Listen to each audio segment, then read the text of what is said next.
सातवां बदनसीब जो अल्लाह रब्बुल आलमीन की रहमत से महरूम रहता, वो दयूस है जो अल्लाह की रहमत से, दयूस कहते किसे, जो अपनी माँ को, अपनी बहन को, अपनी बेटी को, अपने घर की औरतों को बेपर्दा रोडों पर घूमते हुए देखता है और उसकी ज़बानें गूंग रहती, खामोश रहती, उसको दयूस मज़हब इस्लाम ने कहा है, दयूस कहा है।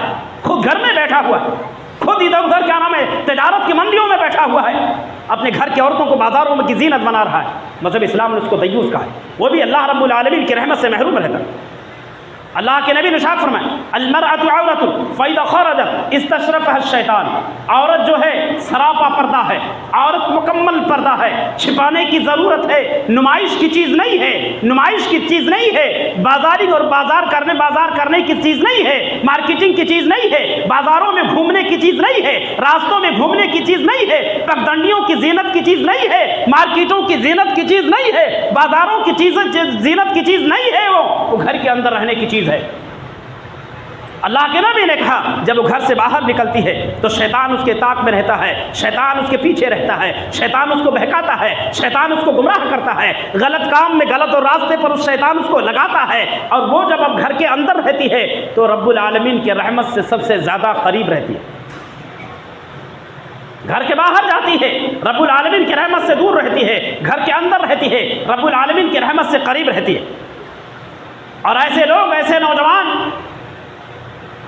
हमारे घर की औरत है, बहुत बुरी लगेगी यारो, बहुत बुरी लगेगी, मैं जानता हूँ बुरी लगने वाली ही बात है, फुल मेकअप करके शादी हाल की जीनत बनेगी। किसके लिए? ये अथॉरिटी किसने दिया? ये अथॉरिटी किसने दिया? ये पावर किसने दिया? क्या दुनिया के लिए जी रहे हैं?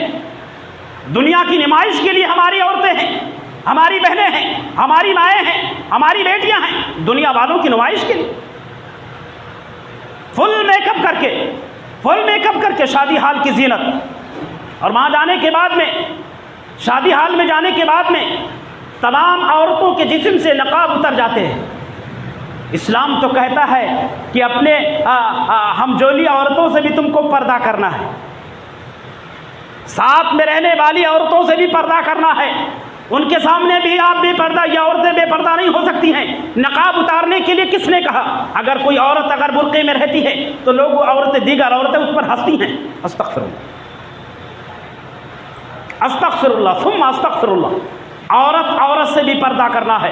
बेपर्दा वो वहाँ जाकर मैरिज हॉल में भी बेपर्दा नहीं रह सकती, मेकअप करके वहाँ नहीं जा सकती है, नुमाइश करवाने के लिए वहाँ नहीं जाते हैं। आप शादी अटेंड करने, मज़हब इस्लाम ने मना नहीं किया, दावत खाने के लिए जा रही हैं, मज़हब इस्लाम ने मना नहीं किया, आप जाइए, लेकिन मेकअप करके किसको दिखाना है? इस्लाम तो कहता है तुम्हारे हुस्न व जमाल का मुस्तहिक तुम्हारा शौहर है, फिर वहाँ शौहर कहाँ बैठा है? किसको बताना है? आप बताइए। और ऐसे लोग, ऐसे शौहर, ऐसे बाप, ऐसे भाई, ऐसे बेटे, ऐसी चीज़ों को देख करके, हाँ माशाल्लाह बहुत एक नंबर, मेकअप करके वो भी बताती भी है, आज तो एक नंबर दिख रही। भाई, सगा भाई बोलता है एक नंबर, सगा बेटा बोलता हम भी बहुत एक नंबर दिख रहे। कहाँ जा रहे हैं? शादी हाल में। जबकि उन तमाम औरतों के हुस्न व जमाल का मुस्तहिक, उसके मेकअप का मुस्तहिक औरत सिर्फ और सिर्फ अपने शौहर के पास रहते हुए मेकअप कर सकती, जीनत कर सकती है। शौहर को छोड़ करके, जीनत करके, मेकअप करके वो कहीं और जाती है तो मज़हब इस्लाम ने, लिसाने नबूवत ने, मुहम्मदुर रसूलुल्लाह सल्लल्लाहु अलैहि वसल्लम ने उस औरत को फाहिशा कहा है। फहिया ज़ानिया, फहिया ज़ानिया, फहिया ज़ानिया। अपने शौहर के पास जब औरत रहती है, किचन वाले लिबास में, जिस्म से बदबू आता है, समझ रहे? जिस्म से बदबू, पसीना से पूरा जिस्म भरा हुआ है, बदबू आ रहा है। शौहर भी सोचता है तो मुंडी घुमा लेता, औरत बोलती मेरा शौहर मुंह घुमा कर सोता। अरे तेरे तरफ मुंह करने के लायक ही कहाँ जिस्म बचा है? मज़हब इस्लाम ने कहा शौहर के साथ रहना है, साफ सफाई के साथ रहो।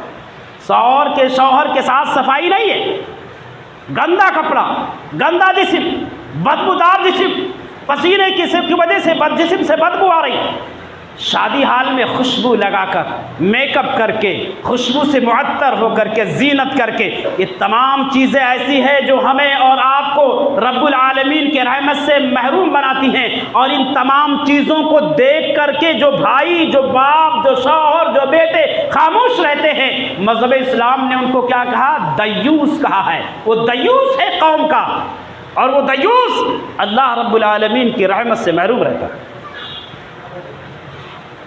आप अंदाज़ा लगाइए